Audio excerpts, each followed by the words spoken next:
சேரர்கள் தங்கள் தலைநகர் வஞ்சியிலிருந்த வெள்ளிமாட அரண்மனையின் அரண்களில் ஒன்றான பொட்டல் போர்க்களத்தை சுற்றிலும் போர் மற்றும் படைகள் தொடர்புடைய பல ஊர்களை உருவாக்கியிருந்தார்கள்.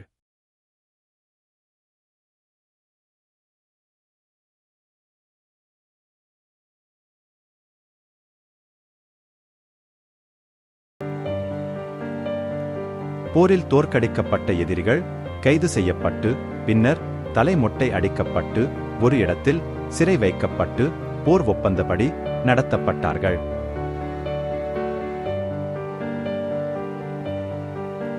அதற்காக ஒரு ஊரை உருவாக்கி அதற்கு குஞ்சிலன்காடு என்று பெயரிட்டிருந்தார்கள் சேரர்கள்.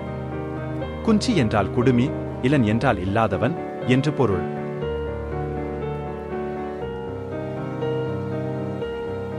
சங்க காலங்கள் தொட்டே பல ஆயிரம் வருடங்கள் பழமையான அந்த ஊர் இன்றும் குஞ்சிலன்காடு என்றே அழைக்கப்படுகிறது.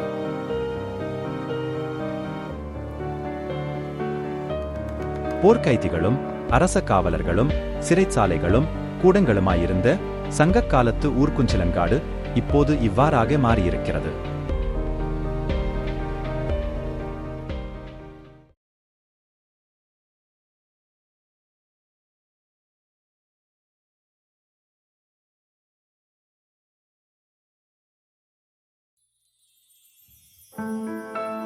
போரில் வெற்றியடைந்த தங்கள் படைகளை ஊக்குவிக்கும் வண்ணம் அவர்களுக்கு பூ மாலைகள் சூடி விருந்து படைத்து சிறந்த வீரர்களுக்கு பரிசுகள் அளித்து மேன்மைப்படுத்தினார்கள் சேரர்கள்.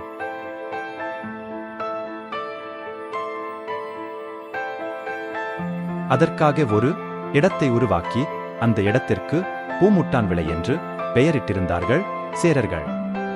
முட்டுதல் என்றால் செலுத்துதல் என்று பொருள். சங்க காலங்கள் தொட்டே பல ஆயிரம் வருடங்கள் பழமையான அந்த இடம் இன்றும் பூமுட்டான் விளை என்றே அழைக்கப்படுகிறது.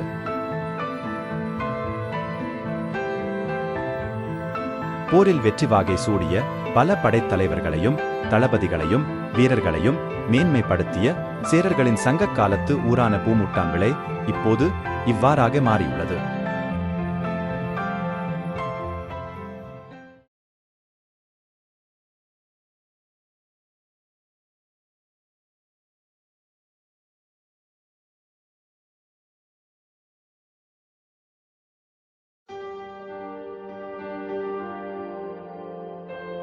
போர் வரிசைகளான அடிமுறை, குத்துமுறை, வர்மம், சிலம்பம், வேல்வீச்சு, வாழ்வீச்சு, வில்வீச்சு போன்ற போர் முறைகளில் தேர்ச்சி அடைந்திருந்தார்கள் சேரர்கள்.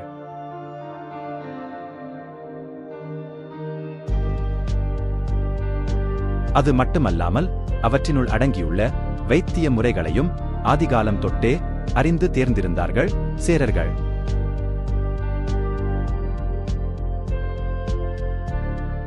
தொப்புள் கொடி வைத்தியம் என்பது தமிழர்களின் பண்டைக்கால அறிவியல். அதில் தேர்ச்சி பெற்றவர்களாயிருந்தார்கள் சேரர்கள்.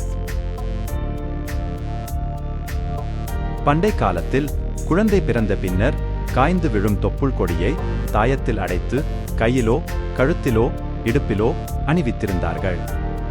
குழந்தைகள் வளர்ந்து முதியவர்கள் ஆகும் வரை இத்தாயத்து அவர்களோடிருந்தது.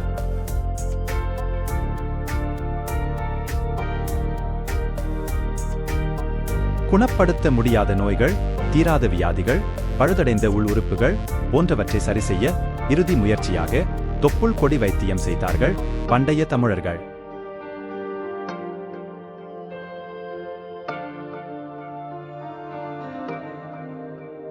தாயின் வயிற்றில் நாம் கருவாக இருந்து வளர்ச்சியடைந்த போது நமது அனைத்து உடல் உறுப்புகளையும் உருவாக்கம் செய்து இயங்க செய்தது தொப்புள் கொடி வழியாக நம் உடம்பிற்குள் வந்த இரத்தத்தில் உள்ள உயிரணுக்களாகும்.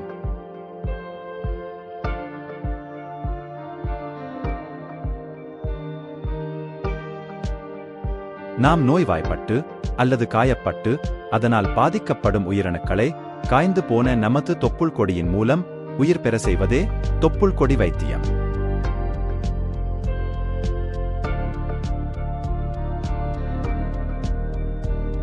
இன்றைய மருத்துவத்தில் பல ஆயிரம் வருடங்கள் பழமையான தமிழர்களின் தொப்புள் கொடி வைத்தியத்தை கடந்த 100 ஆண்டுகளாக பல ஆராய்ச்சிகள் செய்து அதற்கு ஸ்டெம் செல் தெரப்பி மற்றும் ட்ரீட்மெண்ட் என்று பெயரிட்டிருக்கிறார்கள்.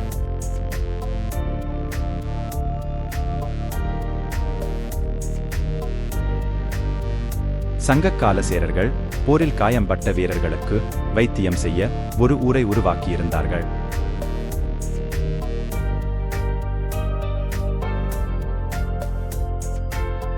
அங்கு போரில் ஏற்பட்ட விழுப்புண்கள், முறிவுகளுக்கான வைத்தியங்கள் மட்டுமல்லாமல் படுகாயம் அடைந்து உடல் மற்றும் உள்ளுறுப்புகளில் கடும் சேதம் அடைந்த வீரர்களுக்கு தொப்புள் கொடி வைத்தியம் மூலம் சிகிச்சை அளிக்கப்பட்டதால் அந்த ஊருக்கு கொப்புளான்விளை என்று பெயரிட்டார்கள் சேரர்கள். தொப்புளுக்கு ஆதிகால தமிழ் பெயர் கொப்புள்.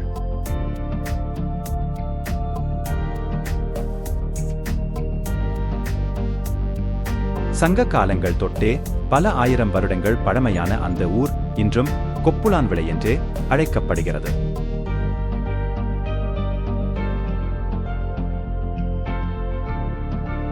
பல ஆசான்களையும் வைத்தியர்களையும் வைத்திய சாலைகளையும் மருந்து கூடங்களையும் கொண்டிருந்த சங்கக்காலத்து ஊரான கொப்புளான்விளை இப்போது இவ்வாறாக மாறியுள்ளது.